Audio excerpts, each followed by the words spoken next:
So, Neel, I think the best way I've seen to kick this off is for me to ask a question. And I think the best way to lead into this for the group is to talk a little bit about the Federal Reserve Bank, maybe a little about its history.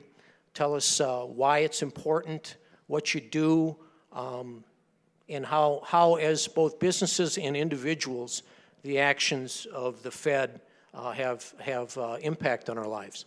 Well, Tim, thank you, and all of you, thank you for having me today. I really appreciate the great turnout. And as Tim said, I really do want to make this interactive. I'm here to share with you about the Fed, but I'm also here to listen and to learn from you and answer your questions. And so please don't be shy. I always like to start in explaining what is the Federal Reserve. So the Federal Reserve is our nation's central bank. We were created by an act of Congress, and the job basically is to try to manage the ups and downs of the economy. If the economy starts overheating, the Fed will typically raise rates to cool things down so it doesn't get too hot. If the economy is falling, the Fed will typically lower rates to try to boost the economy. And the reason that interest rates matter, as all of you know, is that's where financing comes from. You know, for businesses to get a loan to build a factory or to build a new plant or whatnot, the interest rate they pay actually matters. Now, the interesting thing about the Fed is our nation as a country, we've always hated the idea of having a central bank. It just, you know, Alexander Hamilton created the first central bank, then they got rid of it, then they created a second central bank, then they got rid of it. They hated it because it sounded very undemocratic. A bunch of bankers in a dark room doing God knows what. It just doesn't sound very American. And then in the late 1800s, our economy was hammered with banking crises, especially in the ag sector. And so Congress said, well, even though we hate the idea of having a central bank, I guess we need one. But if we're going to have it, we don't want it concentrated in Washington, D.C., controlled by the executive branch. So that's literally why Congress in 1913 created this unique distributed central bank. So they created the Board of Governors in Washington, D.C. You've probably heard of Alan Greenspan was chairman of the board in the 90s, then Ben Bernanke, then Janet Yellen, now it's Jay Powell. And then they created 12 independent regional Federal Reserve banks. So my job, our job at the Minneapolis Fed, is literally to represent all of you. What's called the 9th Federal Reserve District is Minnesota, North and South Dakota, Montana, the Upper Peninsula, Michigan, and northwestern Wisconsin. So part of my job is traveling around our district with my colleagues, having conversations like this, hearing directly from folks like you, and bringing your insights in the local economy back to Washington, D.C. When I go back, we meet every 6 weeks to set interest rates for the nation. So part of my job is to be able to talk about what's happening here in the local economy. And that's why this conversation is so important to me. Now, one more comment. Harry Melander, who's here, is on our board of directors. Another important point just for you to know, our board of directors is made up of local leaders from our community. So Harry is on the board and has been doing a great job for the past 4 years or so, 3 years or so, and he'll be on it for the next 3 years or so, which is terrific. And it's people like Harry who also give us insight into what's happening in the local markets and the local economy, and it's the board of directors that selected me. And so these are like little nuances of government, but it's actually really important because Congress wanted the Fed to be independent of politics, and part of the way we achieve that independence is we have these local reserve banks that are led by local leaders such as Harry. And so that's why I'm here, and that's why I want to hear from you. I suspect we have some folks that may not want to jump in at this point yet. So can you tell us, Neel, the process that the Fed uses to set interest rates and what you do and what your staff does here locally and what goes into that and the entire process that goes on and how public that is and what you think about when you get together on a regular basis? Sure. So Congress has given us what you'll read about in the press. It's called our dual mandate, which is Congress wants us to try to balance two goals. One goal is stable prices, so an economy that's not overheating, but also not limping along. The second goal is maximum employment. That means every American who wants to get a job is able to find work. Now, these two goals are related to each other because think of it this way. If the economy is overheating, you might imagine there's a lot of jobs available and everybody's able to find a job. But if the economy is then overheating, we might have to raise interest rates to cool things down a little bit, but then that might hurt the job market. So these two things generally we think of are related through wages. So the way we think it works is businesses are looking for workers, the economy is growing. As the labor market gets tight, businesses have to compete with each other, as I bet you all are, have to raise wages, you pay more, you pass those costs on to your customers, and that shows up as higher inflation. So we're always trying to balance the labor market and inflation to achieve the goals that Congress has set for us. So we're always looking at whatever data we can get our hands on what's happening in the job market. Is there slack in the labor market? So I'll give you an example. The headline unemployment rate that gets a lot of attention in the press was a peak of 10% in the Great Recession in 2009. Nationally, it has now fallen to 4.1%. So the job market has recovered a lot since 2009. Normally, we would have expected that strengthening job market to lead to big wage increases, and then that would in turn lead to inflation. Well, we've seen the job market get stronger, but we haven't seen much wage growth nationally. The latest numbers are around 2.7%. We would have expected stronger wage growth. And then we've also seen low inflation. So we're always looking for more data in terms of, is there still slack in the labor market? Are there still people who left the job market who have as yet not come back in? I think there probably are some.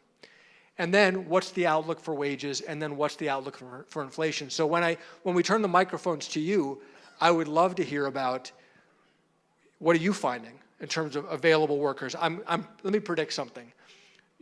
Many of you are going to say we can't find workers. We're having worker shortages. I hear that everywhere I go. And then I always ask, are you raising wages? And usually the answer is no.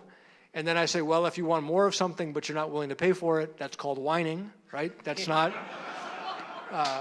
So this is what I want to hear from you in terms of what's happening in your local labor markets. What are you seeing? What are the challenges? Are there folks that we can keep bringing in? Because for the last couple of years, we at the Federal Reserve keep thinking that the economy is approaching maximum employment. Everybody's employed who wants to work. And then we're surprised all these people come out and take jobs. Well, they said they weren't looking, and now all of a sudden they're employed. I guess we must not really have been at maximum employment. So we don't yet know for sure, are we there? Is there more slack? Are there more folks who still will work, especially if wages start to climb? What's the actual? So we're going to get you a microphone. Just so, because we're live streaming this.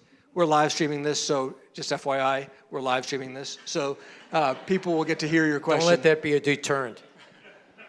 Shane McFadden, ECI. What's the actual unemployment rate? Well, the official unemployment rate is 4.1% nationally, but that only includes people who who actually are looking for work, who say, yes, I've looked for work in the last month or whatnot. I can't remember what the actual data is. But if you've given up looking for work, then you're not counted in that actual unemployment rate. And I know if we look at different measures of the job market, we're fewer people.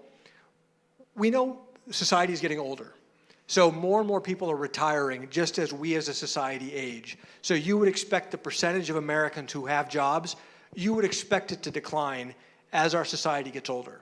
But even if you look at what we call prime age workers, so 25 to 55, we are lower than we were back in 2007, 2008 in terms of the percentage of prime age workers who have jobs today. That tells me there's probably still some slack in the labor market, people who could work but are right now choosing not to. I have a couple of questions. Could you identify yourself? My name is Jeff Gluckstein. I'm with J.E. Dunn Construction. I have two questions. One has to do with politics, or both are about politics and maybe how they affect money. One is our country's current thought process on our immigration policy, and then recently the tariffs and what you've been able to track in how it started to impact certain material costs that everybody in this room is either trying to buy or build a building with. Well, first on immigration, and I've spoken about this publicly and written about it a little bit. If we look at where economic growth comes from, it comes from two sources. One source of economic growth is productivity growth. That means new technology, or workers have more skills so you can do more with the same resources. The other source of economic growth is simply population growth. More workers to produce things, more consumers to buy things. Now, our population growth rate has slowed because our fertility rate has gone down. All advanced economies are facing this. The wealthier advanced economies get, generally they're having fewer children than the prior generation. So we know the population growth rate is slowing. So I always say to people, you have three choices, and this is just math. Option number one is we can just accept slower growth because we're not having as many babies as we used to. Option number two is you can do what Japan is trying to do, and they're trying to subsidize fertility. Literally, tax credits to families to have more kids, free childcare, et cetera. Obviously, that's expensive, and it takes a long time to move the needle. Or number three, you can turn to immigration. And those are the three choices. Accept slow growth, subsidize fertility, or embrace immigration. Now, Japan can't do the immigration piece because they're just culturally not welcoming of immigrants in their society, so that's not an option. Well, immigration has really benefited America tremendously throughout our history, and it's available to us because immigrants want to come here. We're not perfect, but we have a very welcoming culture relative to other countries. And so, to me, I think immigration is an important part of our future economic growth, especially as we use up what available slack there is in the labor market. Remind me the second part of your question? Tariffs. So I've watched for the last 20 years how the U.S. has tried to promote free trade around the world and free and fair trade, especially with China. Lots of negotiations, lots of discussion, but I've seen that basically China does whatever China wants to do. So we talk, we nod, we smile, we shake hands, and then they do whatever they're going to do anyway. And so I'm sympathetic with the need to find some way of pushing them to open their markets to U.S. businesses. And that's what I think is motivating the current dialogue with China and the current discussion of tariffs. Now, I will say we have to avoid a trade war. I mean, an all-out trade war will be enormously bad for the 9th District, where we live here. It'll be enormously bad for the U.S. economy and the global economy. But I also recognize we do have to find some way of pushing them to open their markets. You know, when an American business typically wants to do business in China, China will say, sure, welcome. You just need a 50% joint venture partner in China. Or, sure, you want to sell in China? Build a factory in China. Well, we don't do that. We don't impose those requirements on other countries. And I'm not suggesting that we should, but we do need to try to find a way to level the playing field. But it's very hard to game out where this ends up. John Kittleson, Bituminous Roadways. Is this on? John Kittleson, Bituminous Roadways. Thanks for being here. You kind of started off right down the path of a question I've had and have not been able to find the answer, and that is full employment and the numbers that constitute the base work for that. Now, I know that number's been adjusted over time. So in other words, if you're at 4.1% now, I think you said, so if we're at 0% and you are counting that full employment, there's still people that don't want to work. What are those numbers? How do they get adjusted, and can they ever be reversed? What do you mean, can they ever be reversed? What does that mean? Can they ever go the other way? So if they make the adjustments that there's more people that don't want to work, so they're not counted in that pool, can we get to will the Fed look at that and say, okay, can we get more people that do want to work and go the other way with that? Yeah, we look at a lot of different measures to try to assess the labor market. So one is this unemployment rate that I talked about, which is people who are actively looking for work. We look at other measures where people have said, I'm not looking for work. I don't have a job and I'm not looking. And sometimes people do that because they're retired. Sometimes they say that because they're in school. Sometimes they say that because they're on disability. So we look at a lot of different measures to try to get an overall sense of, are we at full employment? How close are we? We know that headline number can never be zero. There's always transitions that are taking place in the economy, people moving and whatnot. But how low can it go before it starts leading to inflationary pressure? We're really not sure. But we do think that our assessment is that there's something called the rate below which inflation takes off. So we used to think it was around 5%. Now we think maybe it's closer to 4.5%. Maybe it's even lower than that. We're not exactly sure. So this is an example where we don't know, this is not an exact science. We have to look at a lot of different measures to try to get a sense of what's happening in the labor market. Now, one last comment. Generally speaking, if we're trying to assess supply and demand in a market, the best way to assess supply and demand in the market is look at what's happening to the price. So if you want to assess supply and demand in a market, if the price is accelerating, then you're probably using up all the available supply. Well, wage growth is not very high in America. That tells me there's probably still more slack than the headline numbers actually suggest.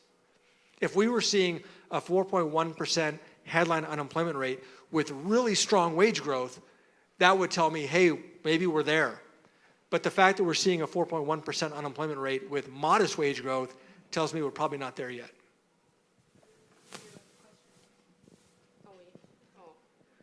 Alexis Miller with Advanced Masonry Restoration. My question is more so the labor market and unemployment rate can be rather vague. So what I'm wondering is do you have data or do you look at that in terms of industry specific? For example, very specific would be the trades industry and how that compares to also union labor rates. So I don't have that data off the top of my head, but we do look at it by various sectors. We do know, as an example, if you look nationally, manufacturing employment has declined over the past 40 or 50 years, even though the production of manufacturing has gone up because productivity has gone up so dramatically. And there's also trade reasons as well. But so we do look at it by sector, but I don't know off the top of my head what the different sectoral unemployment rates are. And we also do look at wage growth across various sectors. So if you look at that 2.7%, I said is the national average hourly earnings growth rate annual, it's very varied across industry and across sector. It's much lower for, let's say, the entry-level laborers than it is for the engineers or the scientists, as an example. So we do look at it, but I don't remember all of the breakdown off the top of my head. Thanks. Hi, Trixie Goldberg with Triumph Electoral Services. I'm curious overall where the Federal Reserve gets involved with issues of economic equity, but also curious then about how does engaging non-traditional workforce or retraining help with some of the issues, particularly in the trades? And are there any strategies that are successful in building that specific labor pool? And then the equity question overall. Sure. So let me start with the latter point. So this is one of the really neat things that we've seen over the past couple of years as the job market has gotten tighter, is that you're seeing businesses do extraordinary things that they would not have done a few years ago, which is, businesses say, I can't find trained workers. Well, now they're starting to train them themselves. And you're seeing more and more businesses saying, you know what, I'll train you. Or this job I used to drug test for, but you know what, you really don't need to do the drug test for this certain job. We won't do it. Or we're going to give somebody who has a criminal background certain jobs that's disqualifying. You know what? Maybe it doesn't need to be for other jobs. So you are seeing businesses respond to this tight labor market by doing what's in their own self-interest, which is giving a more diverse group of people a shot. And I think that's unquestionably positive for the businesses and for society as a whole. In terms of what role the Federal Reserve can play, we know that monetary policy, because we have one interest rate for the whole country. We can't set a different interest rate for Minnesota or for the construction industry or for healthcare. It's one interest rate for the whole country. We can't target it. But we are doing a lot of research to try to understand what is leading to these very disparate outcomes and why sometimes growth is not as inclusive as it should be. So literally a year ago at the Minneapolis Fed, we launched a major new research initiative that we call the Opportunity and Inclusive Growth Institute, where we have researchers from around the country coming to Minneapolis to work with us to try to analyze what are the structural barriers to this inclusive growth economy. And even if we can't solve it with monetary policy, if we can equip legislators with the data and the analysis, then potentially they could take it forward, be it state legislators or federal legislators. Thanks. Yes, my name is Kani Sahibjam. I'm with SRF Consulting, an engineering firm that designs roads and bridges. My main question has to do with the effect of technology on pretty much everything. You know, it's affecting the medical world, the legal world, and our world of transportation. You've heard of autonomous connected vehicles and things like that. And is that something that you are looking into or you're discussing in your world, how it's going to affect the workforce? I mean, we have a lot of engineers that used to design bridges and roads. Now with the technology, I don't think we need that many people. So we need that many engineers, and much less maybe one person can do something really fast. It took a long time in the years ago. My friend is shaking his head here, agreeing. So we do talk about this a lot, and one of the so on one hand, it looks like there should be great optimism about the future and about future productivity growth with all of this technology that's coming. So the one downside is, well, it could be very disruptive for people. For example, truck drivers, if they're replaced by self-driving trucks, that could be very disruptive and very painful for them. The other thing that's interesting is that productivity growth around the world has been very low. So we think we're at a time of big technology revolution, but it's not showing up in our productivity data. Not in the US, not in Europe, not in Asia, not in advanced economies. And so we're not exactly sure. Is this productivity, is this innovation really that transformative, or is it more incremental? And then what does the future hold? We're not exactly sure. I will say this, people have been predicting the end of labor because of automation forever. And they've all been wrong. And so will the nature of jobs change? Probably. But are all of a sudden we're all going to be put out of work because of a bunch of robots? I'm not betting on that.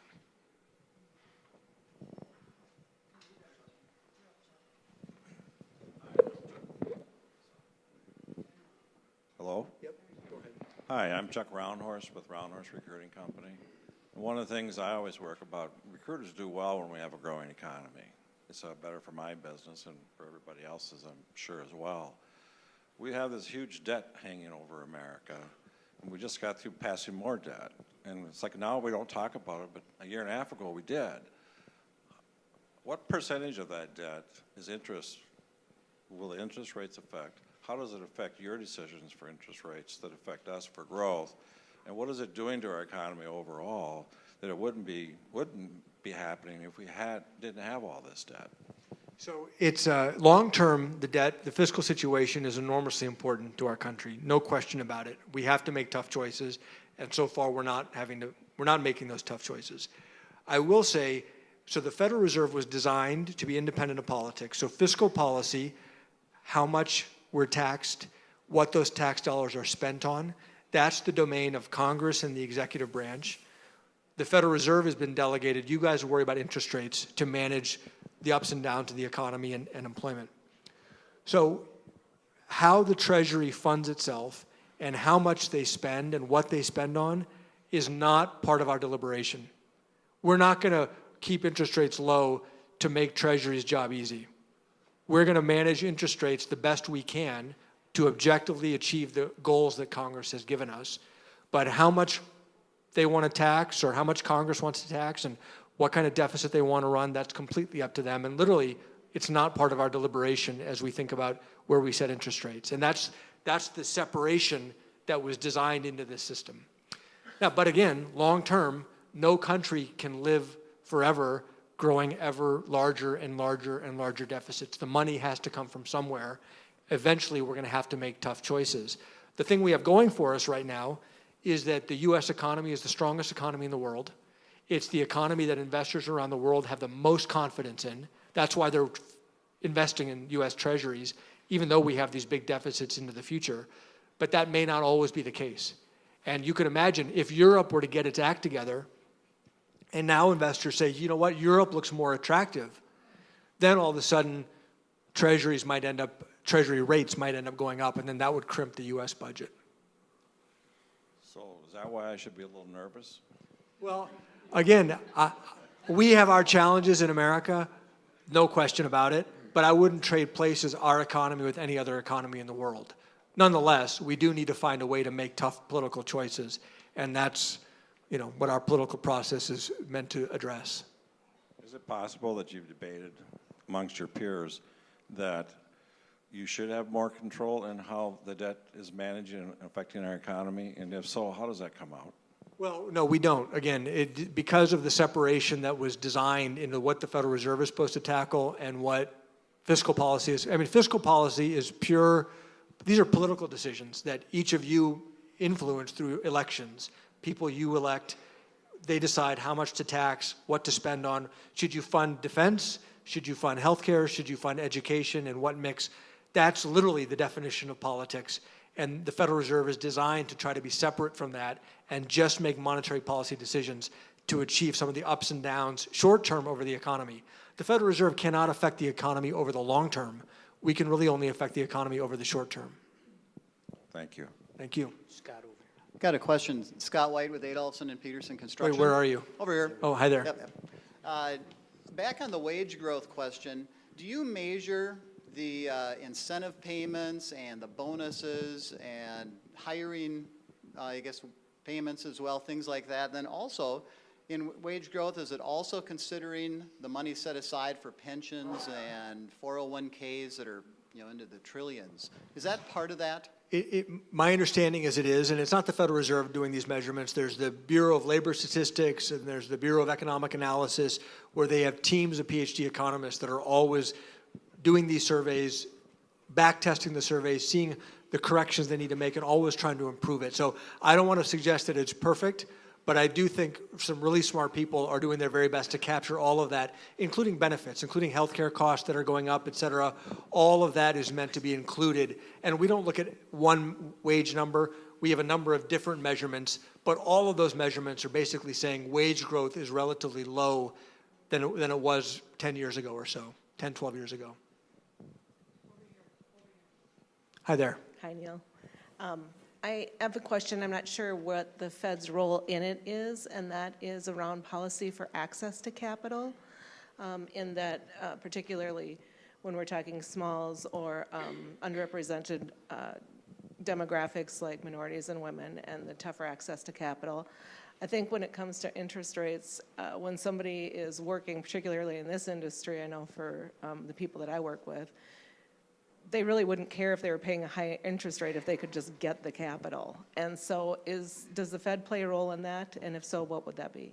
Well, we do through our regulation of banks. So we haven't talked about this yet, but one of our roles is as a regulator and supervisor of banks. So big bank holding companies, then you've got state regulators, et cetera, that we work with as well.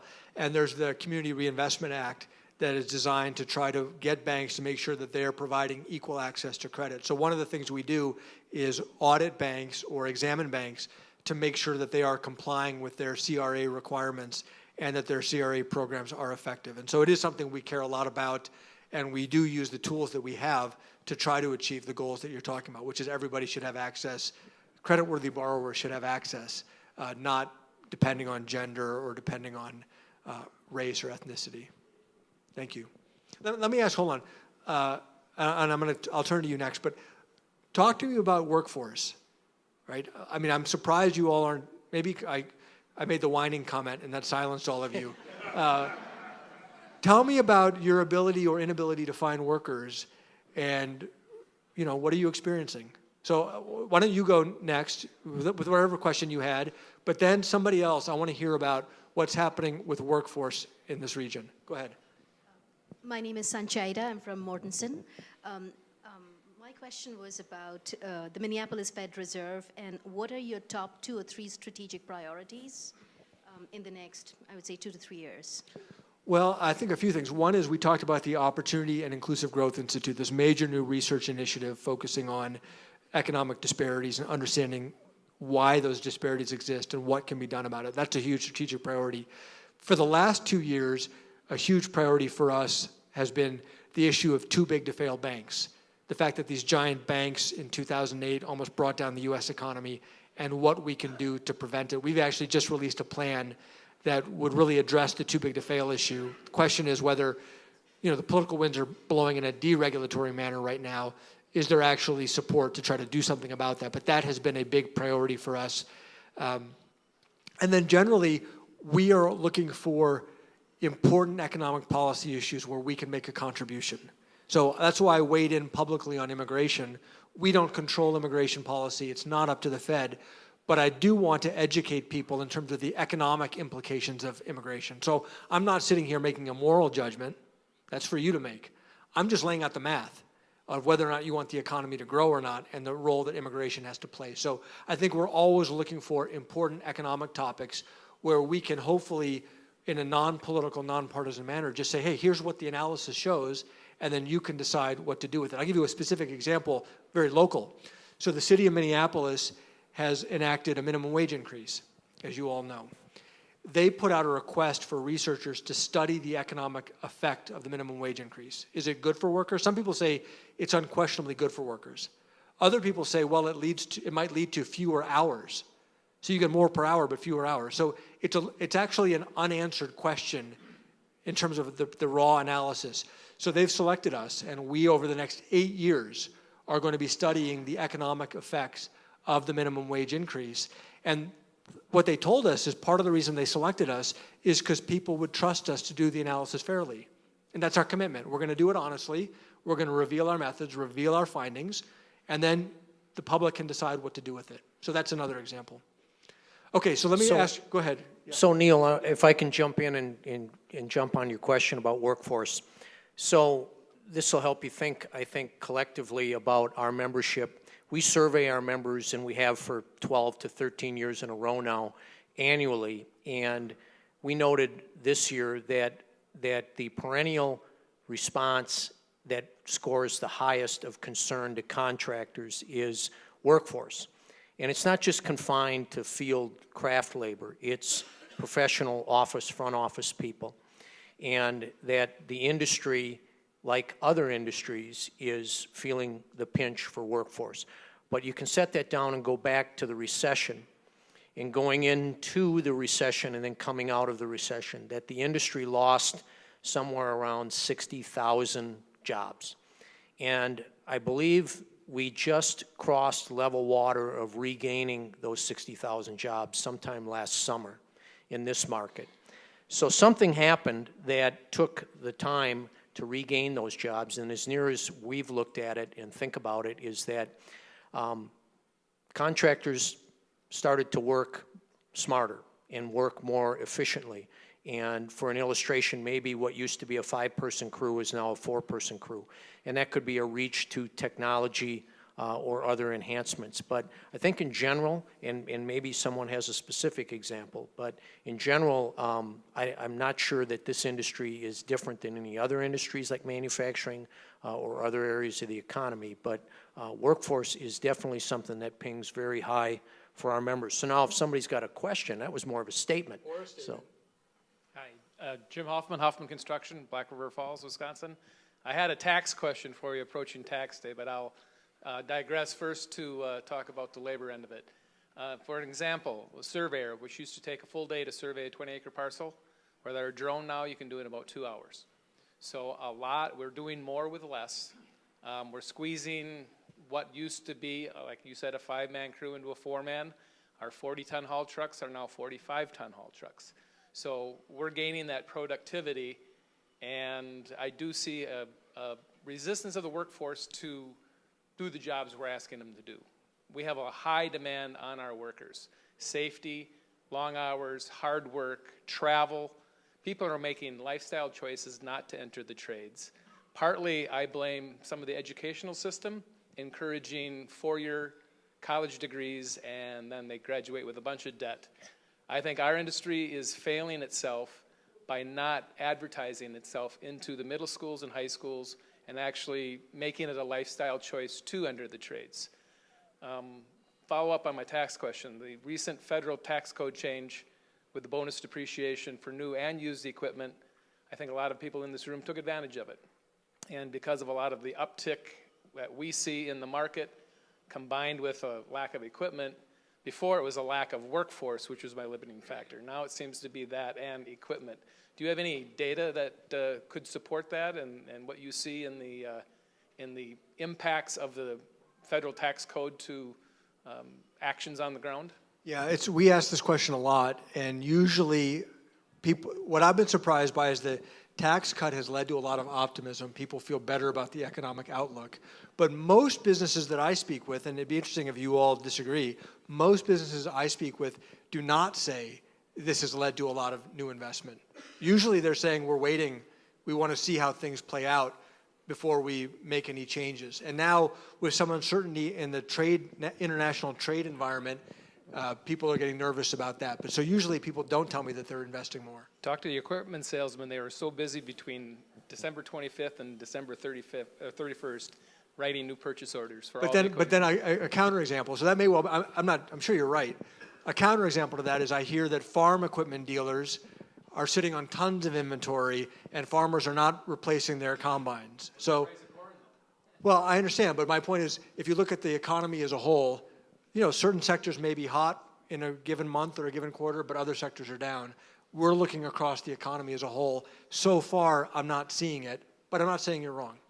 How about wages? I mean, the tax reform put more real money in people's personal pocket because of the reduction in the marginal rates.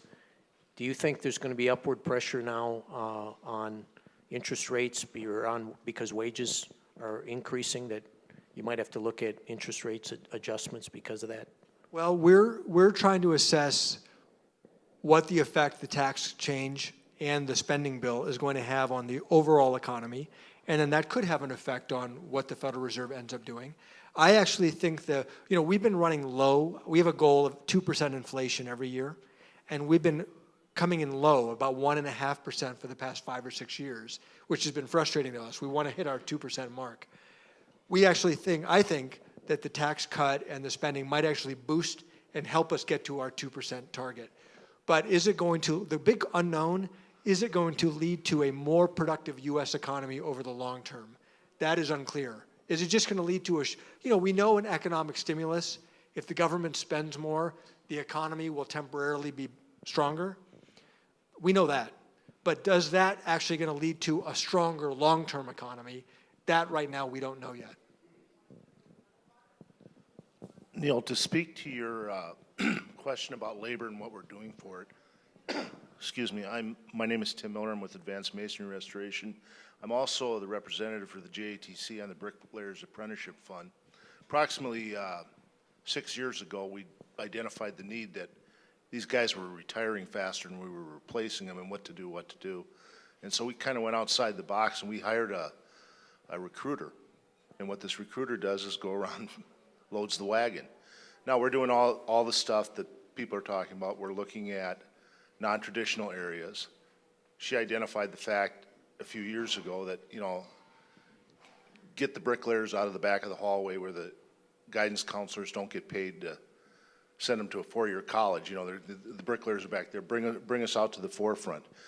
We're aggressive on those fronts. Social media, attracting the millennials, understanding how the millennials work, which has been a big problem because you take a bunch of guys that are in their 40s and 50s and 60s or that are running the show, and they're looking at these kids, and this kid won't answer you. How many times do you call your kid and they don't pick up?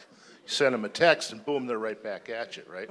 So these are the aggressive ways that we're going, and with that, we've had fairly good success in that I'm also on the IMI, and they're doing the same thing. That's the International Masonry Institute, the training. They're also doing the same thing. Their emphasis is on recruitment and replacement because of the pension funds. We're probably 15% ahead of them as far as a group bringing in students and then retention-wise. Overall, we're still not replacing them at a fast enough rate, but we're going to the non-traditional areas. We're going into the schools. We're using different medias to attract these new students. What's happening to wages? That's interesting because are there any tile guys in the room? Last year we had a couple of tile guys say that, oh my God, if they raise the minimum wage rate to $15 an hour, that's my base rate, or it was too close and they wanted to raise that. Our rate is a percentage, and as you know, we're an apprenticeship program, so it has to be part of the Dolly program. We have to say it's 65 or 70% as the rates go up until you get to journeyman's wages. So to answer your question, Tile came in, they wanted to do an emergency raise the wages because they weren't attracting enough people, or they were training them, they weren't able to keep them. So what happens, just like everybody else, you bring in your apprentices, and then you get into supply and demand. You find out a kid's going to leave, you might bump them outside of it. Journeyman's wages, you know, again, were negotiated. Our next negotiation is next year, and I think then you'll see a significant increase. Here comes the mic. It's all right. No. So the. One comment on wages too is that when we go in, many of us in the room here are union contractors, so we're hiring union employees. And when we negotiate a wage with the trades, say it's use 3%, 2.5%, 3%, whatever that is. Well, that doesn't all just settle on the take-home check, because a lot of that may be going to the health coverage and the health costs, pension that I'd mentioned earlier. So that's difficult too, because we may see a take-home check that might only have 1.5% increase, which does not really accurately reflect, you know, where we really need to pay more to get those workers on board in our industry. Yeah, no, I appreciate that, and I agree with you. All of the benefits, et cetera, all matter, and we do look at those comprehensive measures. You know, one observation I had, if you open the paper lately, you read about worker shortages all the time. The Wall Street Journal had this big thing on, I think it was Elkhart, Indiana, last week, RV manufacturing, and it's like this, it's just a crisis. There are no workers, worker shortage. And it occurred to me that, you know, oil, the price of oil has gone from about $30 a barrel to $60 a barrel in the last few years. Nobody is saying oil shortage. But if workers get a little bit scarce, or you have to pay a little bit more to find them, oh my gosh, it's this crisis, worker shortage. So it's something odd. It's the only market where the moment it gets a little more expensive, everybody screams shortage. And I think there's a psychological element to this that I haven't completely figured out yet. But again, nobody's saying oil shortage, and the price of oil has doubled. The price of labor certainly has not doubled. And yet everybody says worker shortage. I don't know. I don't have an answer for that. It's just an observation. Hi, Neil. My name is Lynn Pingle, and I've got two different questions that's kind of wrap things up from different perspectives. My company is Mackey Company, but I also operate the Resource Center for MnDOT to help disadvantaged business enterprise. So one of the questions that I do have is going to piggyback off of Barb Lau's question with regards to the funding for minorities and women. And I know you said something specific on a particular program for the community. So I want to drill down a little bit on what the position is for the feds in terms of getting that closer to where we are here on the ground versus all the way up. So I'll let you answer that, and then I'm going to come in from my company, Mackey Company side, for the investor side on my second question. Well, the Community Reinvestment Act, I think it was first passed, if I'm not mistaken, in 1977, and the idea was to make sure that all communities have equal access to credit. Credit-worthy borrowers can get it. And so individual banks are meant to have programs that they can verify that they are in fact living the spirit of that, and then the Federal Reserve, as a regulator of banks and other bank regulators, go in and audit those banks to make sure they are in fact doing that. And so that's a very specific program. Beyond that, you know, our institute that I just talked about, our research institute, focusing on understanding these disparities, one of the things, it's a bunch of very smart, pointy-headed academics doing academic research, but we've just launched a community advisory board of leaders in the community to give us feedback. Are we focused on the right issues? What are they seeing day to day in their communities? Where are the big questions that we should focus some of our research expertise to try to answer? So I don't have more specifics than that, but I'd be happy to follow up with you. Amy, standing right next to you, can also help put you in touch with the right folks to be more specific. And I guess what I'm looking for is obviously that regulation's been around since 1977, and a lot has happened with the economy tanking in the 2000s and such. So again, that's whoever Amy is or wherever Amy is, that's really the information that I'm chasing after, because I deal with minority businesses and women at at the lowest level possible. So I want to open those opportunities for them in that aspect and also expand their capacity and their growth. So I'm coming in from that perspective, and that's why I wanted to drill down, and I understand it. And I appreciate it. If you initiated the core of going into the community and really finding out if the 1977 policy truly does apply today, I commend you, because obviously it's very much needed. So my second portion, and maybe this is where the political component is going to come into play, I work with investors overseas, and China being one of them, and the EB-5 visas that's come into light recently, particularly with the incident that happened in Vermont, and obviously historically, because it's not as closely monitored as it should have been, and there was a lot of things that kind of weigh on the wayside. So one, personal position on that, and two, where do you see that heading with this immigration going? Because there are valid, solid investors out there that could truly benefit from the EB-5 program, but obviously with the crisis, tough. Can you remind me what the EB-5 is? That's the international visa for investors to come into the United States. So this is the one where if you can make a big investment, then right, you get with guaranteed community involvement, workforce increase, investments and back into the community from foreign money, and being that U.S. has the highest, most respected in terms of custodial bank or reserves, right?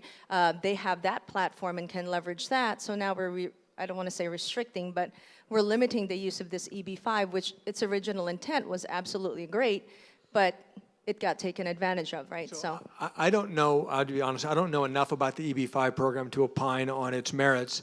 I do think, if you look around the world at other countries, so Canada is often held up as an example, where they have a skills-oriented immigration program, where they prioritize different jobs that the economy needs. If it were up to me, I would try to prioritize a system that feeds the needs of the economy. And so farmers always talk about needing farm workers to work the fields. I think that should be factored in. You've obviously got high-tech companies who are saying we need more engineers, et cetera. So I think that there are a lot of elements here that could be designed that could meet the needs of the economy, and the EB-5 program certainly could be part of that. But again, these are pure political decisions that the public has to make with their elected representatives. So we get time for maybe 2 or 3 more.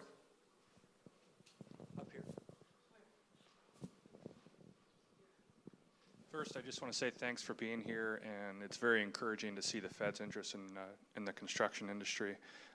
You've talked a lot about productivity, and you've talked about that in different segments. I'm curious about your thoughts around construction productivity and maybe 3 keys for propelling that or accelerating that into the future. Well, it's funny you said that, because right before I got here, I had a meeting with my economist talking about trade, and they showed me a chart. If you look at productivity by sector, so the goods manufacturing sector, think about just manufacturing or ag, where you're high volume producing something, productivity is just up and up and up every year. Services productivity is much more muted. And then according to the data, construction productivity is basically nothing. It takes the same number of people. According to the data, you guys can tell me I'm wrong, but according to the data, same number of people to build a house as it took 30 years ago to build a house. So the question is, I guess I should ask you, what do we do about that? What is it, prefabbed homes and things like that could bring more productivity into construction? I don't know. More productivity, that's how you grow the pie, by having a more productive environment, but I don't know how to do it in construction. Can you bring the microphone to the gentleman? So I've seen changes in delivery method, BIM, some other tools. I guess I'd be interested from the contractors in the room what they think.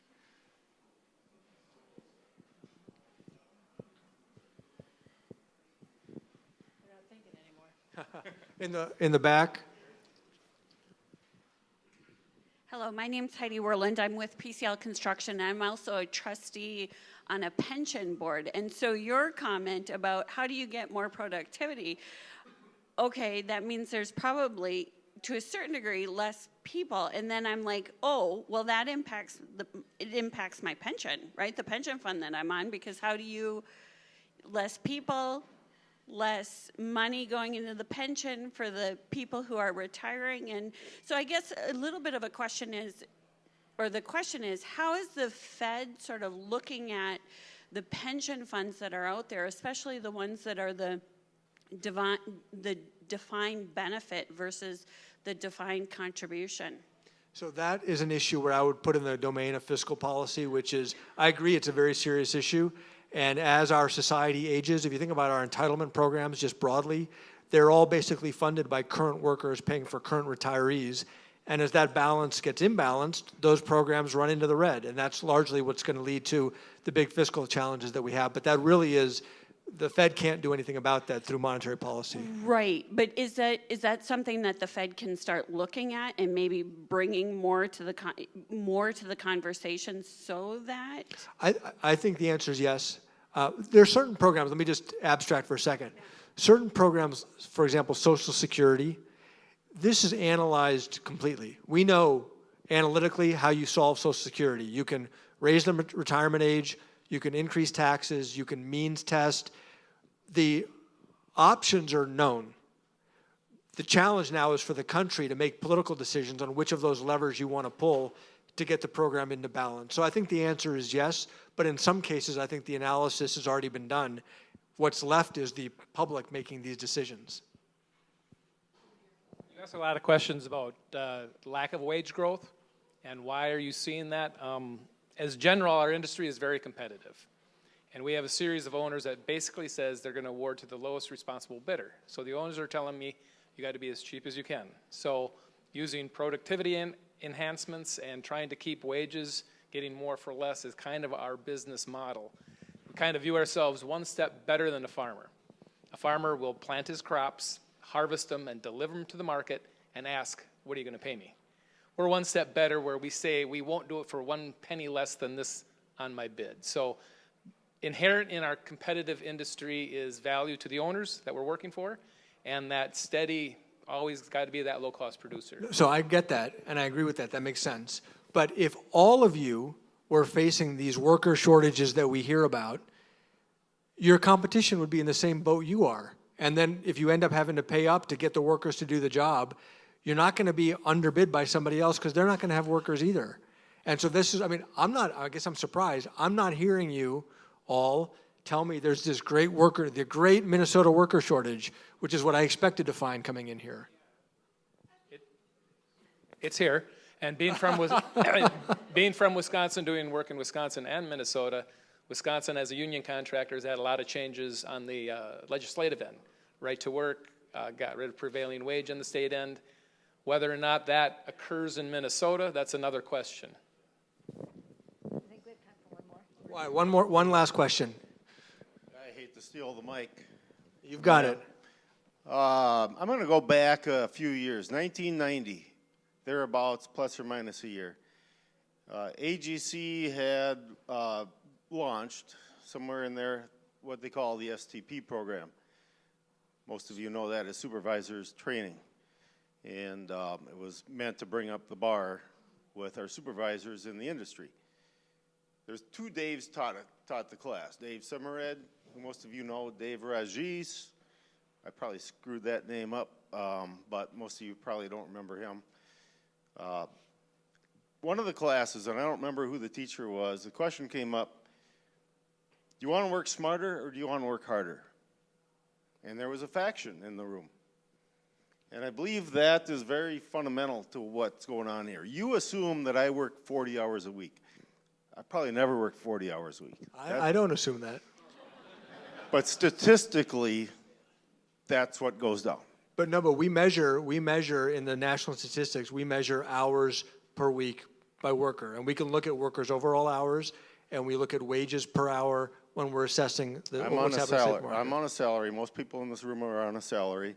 Statistically, you work 40 hours a week. That's what you get credited for. The older people in the room, I'm going to guess, you're averaging 75 hours, 80 hours a week. The younger people in the room, probably a little less than that. And that's what we're finding. We've made a lot of investments on equipment. The equipment's getting bigger. Jim alluded to that. Surveying. There's so many things in the tech world where we're making investments. That's driving productivity. But then what we ask of our people, we can't push them like we used to. You can't push the younger people. So we raise the bar with expectations because of investments, but then what we ask of them, we compensate for it with less engagement.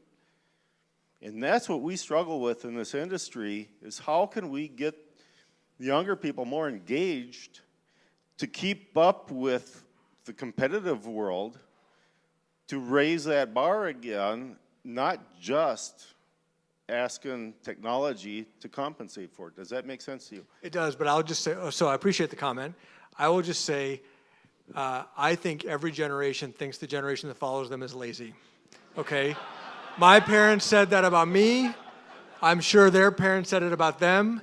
And you know what? We all adjust, and life catches up, and we figure out we need to work hard to pay the mortgage and to buy the car, and we get on with it. So I'm more optimistic about the next generation. So Neel, final thought is yours, and I would throw this out. What can this industry do to be of assistance in the work that you do? Well, you know, stay in touch with us. So Harry's on our board of directors. We want to know what's happening. We want to know what's happening in the workforce. We want to know what's happening to wages. All of this stuff really does matter a lot. This is the stuff we talk about and think about every single day. So, you know, be a source of information for us. And if you see things that are working, share it. You know, if you see programs that enable you to tap into an untapped workforce, boy, we'd love to hear that, because then I can talk about it when I travel around the district and say, hey, Marvin's doing great things. Check out what Marvin's doing, and maybe other people can copy it. So, you know, be engaged, and we'd very much appreciate it. So with that, let me put a plug in for Neel and his staff. They have a tremendous research staff there. They're constantly looking, as Neel said, for data and information. One of those portals is through AGC and our survey process. So please, when you see that survey come your way annually, please respond, and please be specific in your answers. So this was a real engaging conversation. We are very fortunate to have this opportunity. So let's thank Neel for his attendance and give him a good hand.